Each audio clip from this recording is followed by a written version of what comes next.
Für mich ist es einfach die Einsamkeit, die Ruhe und das Meer.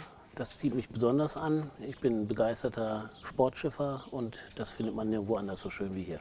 Jüst hat als Insel besonders natürlich die Autofreiheit. Dann ist es natürlich die gesunde Luft. Dadurch, dass die Autos fehlen, haben wir ja auch sehr gesunde Luft. Und es ist einfach dieser Rhythmus zwischen den Gezeiten, der mich bewundert hier. Es wird natürlich sehr viel hier, besonders durch die Kurverwaltung, getan, dass wir die Haushalte auch heranführen an die Nachhaltigkeit. Das heißt, der CO2-Fußabdruck wird ja viel beworben und auch durchgesetzt schon inzwischen. Dann ist natürlich, wie gesagt, die gesunde Luft, das sage ich, ist natürlich die Nachhaltigkeit und das Meer. Die Aerosolzone da unten ist für viele Krankheiten ein besonderes Mittel, um dort gesund zu werden oder zumindest es zu lindern. Also Nachhaltigkeit wird hier sehr gefördert. Ich bin Jüst.